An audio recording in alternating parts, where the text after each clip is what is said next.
میرا یہ سوال تھا کہ یہاں پہ ایک امام مسجد جو پاکستان، انڈیا، بنگلہ دیش میں ہے، اس کی رسپانسبلٹی اور ایک آسٹریلیا، نیوزی لینڈ جیسے ملکوں میں ایک امام مسجد کی رسپانسبلٹی میں کتنا فرق ہے؟ یہاں تو امام مسجد ہے، اس نے 5 نمازیں پڑھانی، جمعہ پڑھانا، یہ اس کی رسپانسبلٹی ہے.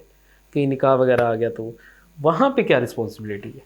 اگر میں فرق بتاؤں آپ کو تو یہ فرق ہے کہ یہاں پہ امام کو ڈیل کرتی ہے کمیونٹی، اور وہاں امام ڈیل کرتا ہے کمیونٹی کو. تو امام کی رسپانسبلٹی اتنی ہے کہ وہ کمیونٹی کو پوری کو ڈیل کرتا ہے.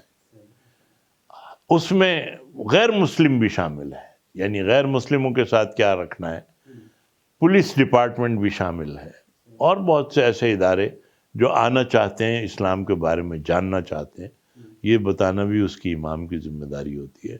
تو یہ ایک طریقے سے بڑی فل ٹائم جاب ہے، کمانڈنگ باقاعدہ پوزیشن ہے، اس کا باقاعدہ ایک دفتر ہے، اس کے باقاعدہ کتب ہیں کہ جو کسی کو انٹروڈکشن کے طور پہ دکھا سکے.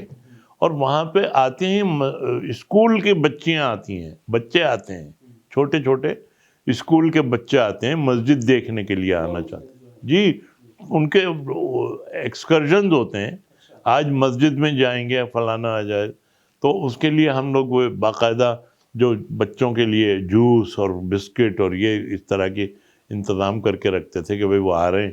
اور میرا کام، امام کا کام یہ ہوتا ہے کہ وہ تصویریں لگا کے کمرے میں کہ بھئی مسجد نبوی کی، حرم شریف کی، اور یہ بتائیں کہ بھئی یہ قبلہ اس طرح ہمارا رخ جائے، یہ ساری تفصیل بتاتے ہیں باقاعدہ ان کو اور سمجھاتے ہیں. تو یہ ایک امام کے کام میں شامل ہے. بس آخری ایک سوال میرے ذہن میں آیا، کیونکہ اکثر یہ ہوتا ہے کہ ہمارے پاس کوئی انٹرنیشنل شخصیت تشریف لاتے ہیں تو لوگوں کا پھر بڑے لمبے سوالات ہوتے ہیں، پھر ہمیں جواب دینے پڑتے ہیں. تو میں اپنے آپ کو بچانے کے لیے وہ جواب آپ سے دلوانا چاہتا ہوں کہ لوگ یہ پوچھتے ہیں اکثر کہ جی مثال طور پر آپ آسٹریلیا سے ہیں، تو اگر یہاں پاکستان سے کوئی آدمی عالم دین آسٹریلیا جانا چاہتا ہے تو اس کا کیا وے آؤٹ ہے؟ آپ ظاہر ہے کوئی ویزا کنسلٹنٹ تو نہیں ہے، لیکن ایک عام ایک آدمی کے لیے، کسی عالم کے لیے، وہ جو چاہے کہ مجھے وہاں جا کے کچھ کرنا ہے، تو کس طریقے سے یہاں سے وہاں جایا جا سکتا ہے؟ دیکھیے، وہاں پہ جو ایسوسیشنز ہیں،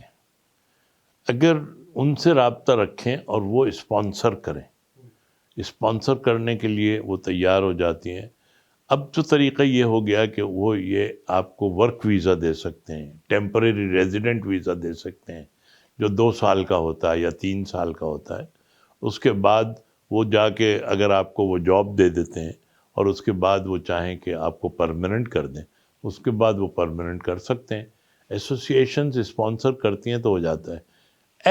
ایس سچ کوئی پرماننٹ ویزا نہیں ہے کہ جو یہاں سے اپلائی کر کے جایا جا سکے، unless and until کہ sponsored by some association.